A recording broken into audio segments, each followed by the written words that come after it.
Welcome to Friday Night Live with New Conservative. It's great to have you with us tonight. Hope you've had a great week, got done what you were hoping to get done, enjoyed some family time and ready for a good weekend. Last weekend we had our New Conservative conference up in Auckland. It was a bit of a dodgy start. Our first hotel couldn't take us anymore. They were taken over by the government for COVID, for quarantining. So we got upgraded to another hotel, which was fantastic. They were really good. They accommodated us, had everything ready for us. Unfortunately, 3 days before the conference, that also got shut down for having conferences. Then we had to go to a third hotel with only 3 days to prep, which was a bit of a rush for those organising it, but it worked out really, really well and had a fantastic time. So a big shout out to Quarters Hotel. Great staff. They were so friendly and so helpful. We really, really appreciated everything they did. So we had a great time. And part of what we were doing was introducing all our candidates. And someone said to me this week, which really rang true, when you vote, don't go voting someone out. You need to be voting someone in. Isn't that so true? Too often we go, I've got to get rid of so-and-so. But if you vote someone out, who is filling the void? Surely you want to have a say in who is actually going to Parliament, who is going to represent you. Choose the people that you want representing you in Parliament. And that's part of what we're doing in conference, just introducing our candidates. And what an amazing range of skills and abilities and experience they've got. You know, there's a lot of small business owners, people in business for years and years and years, and understand what so many of us go through as small business owners in regards to regulation and compliance and documentation and bureaucracy and everything else. They understand because they've been doing it. They're ideal people to have in there, helping draft laws and look after us and make it easy to actually just do business. Education, we've got people that have been school teachers for years, and we've got deputy headmasters who are on our team. And so who better to run the education department than people that have been in it for decades, that know what works and what doesn't work. You know, one of our bylines is one of our bylines is doing what works. And so getting people in there that have already done what works makes sense because they know what works and will do what works into the future. We've got people that have been involved in the medical industry, so doctors and nurses, people that understand what happens in the health department. That is so vital. If we're going to reform things and get them working better, people have got to understand what does work and what isn't. We've got lawyers, we've got business people. Our spokesperson on firearms has represented New Zealand in professional shooting, so has a really good idea of what's going on. Yeah, we've got builders, we've got architects, we've got engineers. The list goes on and on. We've got people that have been running businesses for 30 or 40 years and now are actually giving to the community. So they're volunteering in the community now, working with at-risk youth or working with children that are really struggling with abuse and everything else. So these are people that walk the talk. They're actually already doing the business, and having them in Parliament to help draft laws is what we need as a nation.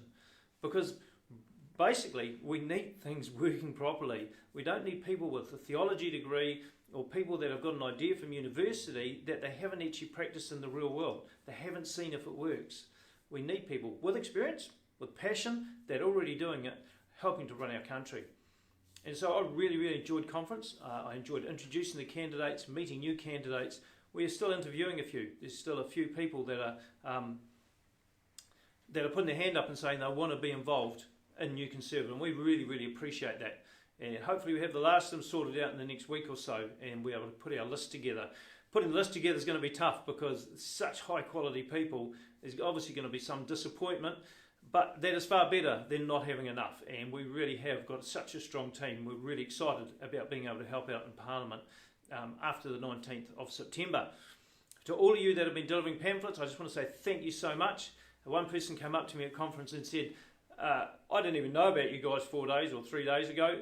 Saw the pamphlet and thought, this is what I'm looking for, and registered and came to conference. So the pamphlets are working. The signs are working. I've had friends ring me I haven't seen for a long time going, I saw your ugly mug plastered around the place. That's cool. People are seeing them. So all those people that put effort in, put them out, I want to thank you so much for doing that. We really appreciate it. This is a grassroots party. Like we said, we haven't got any major funders. There's no massive amounts of money rolling in. All our funding's by people just giving a little bit here and there. And the little bit of money helps, and so does a little bit of effort. And I know that so many are putting in maximum amounts, so I really, really appreciate it. And we're seeing real good progress. We really are. So thank you very, very much. And we're going to continue tonight answering some questions, having a few discussions. That's all good. So some have already come through.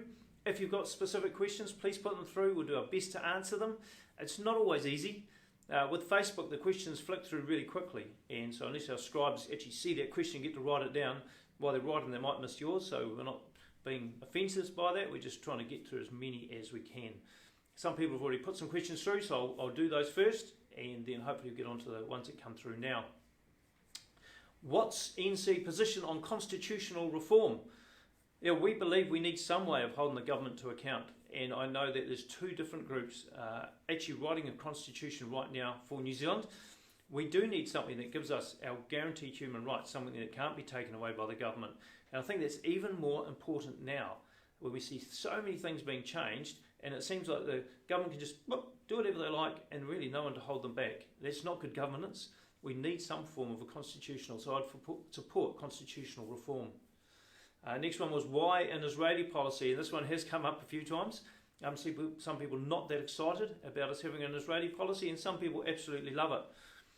Part of the motivation for us doing an Israeli policy was New Zealand sponsoring the resolution 2334, and the fact that we're condemning Israel when actually Israel is the only democratic nation in that area.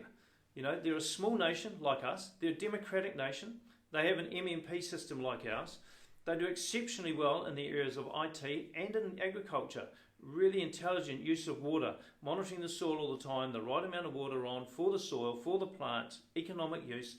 So it's actually aligning with governments and with nations that do the things that we do and that can help us do better.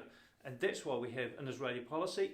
The flip side of it is that when Israel was actually formed in 1947, the land they were given was indefensible, and they were surrounded by enemies who promised and continue to promise to throw them into the sea.